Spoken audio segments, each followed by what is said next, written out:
Hoje é Dia Mundial de Conscientização sobre a fibromialgia, uma síndrome que afeta cerca de 3% dos brasileiros e, na maior parte, mulheres. O principal sintoma é uma coisa muito chata: dor generalizada em diversos pontos do corpo. E muitas vezes essa dor vem associada à depressão. Mas poucas pessoas conhecem essa doença.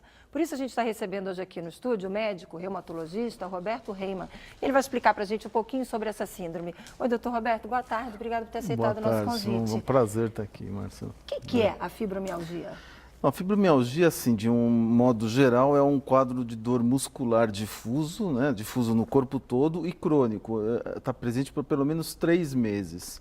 Ele vem acompanhado de outros vários sintomas, mas o principal deles é dor no corpo todo. Mas como assim, dor no corpo? Tudo dói? Tudo dói. Eu costumo até brincar com os pacientes falando que ele tem dor assim na ponta do cabelo até a ponta das unhas dos pés. E quais são os principais sintomas? Como é que a gente começa a perceber que pode estar desenvolvendo essa doença? Então, o principal sintoma é a dor, e essa dor ela está presente por pelo menos 3 meses. Acompanhado dessa dor, esses pacientes costumam também se queixar de um sono não reparador, de um sono ruim. Às vezes eles até nem percebem que eles têm esse sono ruim, eles acham que dormem a noite inteira, mas de manhã eles acordam com uma sensação de não terem de cansaço, de não terem descansado adequadamente. Outras vezes eles têm dificuldade de pegar no sono, outras vezes eles acordam no meio da noite, mas existe esse fator sono, vamos dizer, não reparador. Então é um alerta, a pessoa que está em casa nos acompanhando, está sentindo cansaço, está sentindo um sono que não repara a qualidade de vida, está sentindo dor, é sinal de alerta. Então, e um terceiro sintoma também extremamente importante é fadiga. Então a pessoa sente uma perda de energia vital, vamos dizer, não é fraqueza, mas é falta de energia para realizar as suas atividades corriqueiras que ele está acostumado a fazer. E muito dessa fadiga está associado ao distúrbio do sono, né? Porque se a pessoa não descansa à noite, ela não vai ter energia para trabalhar durante o dia. A pessoa nasce com fibromialgia ou ela desenvolve? Então, existe uma predisposição genética, ou seja, a pessoa que tem fibromialgia, ela tem uma tendência a desenvolver a fibromialgia. Essa tendência pode ou não acordar.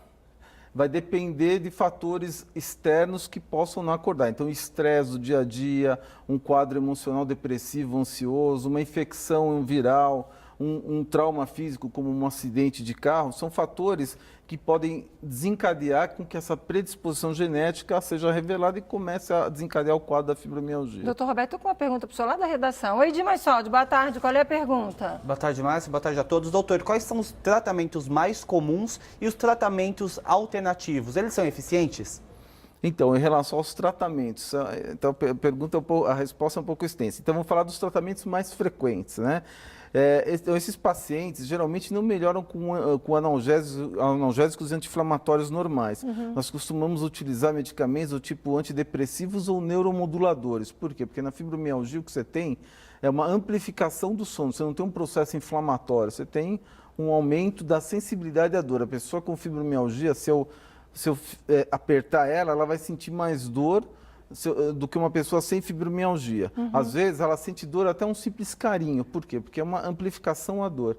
E esses medicamentos, o que eles fazem? Eles aumentam o limiar de dor, eles fazem com que os níveis de dor tendem a voltar próximo do normal, pelo menos essa é a ideia do tratamento. Então, é por isso que a gente utiliza esses antidepressivos ou neuromoduladores, que vão atuar em neurotransmissores. Então, na fibromialgia, você tem uma alteração desses neurotransmissores. Você tem uma deficiência de neurotransmissores que diminuem a dor e você tem aumento de neurotransmissores que aumentam a dor. E esses medicamentos vão tentar corrigir essas deficiências de neurotransmissores. Para a gente fechar, doutor Roberto, em São Paulo, qual é a orientação? Tem algum centro, tem algum hospital que seja referência? Qual é a dica? Existem alguns centros, na verdade existem muito poucos lugares para o tratamento da fibromialgia. Um dos centros é a própria Unifesp, né, que existe um ambulatório especializado em fibromialgia. Tratamento gratuito? Tratamento gratuito.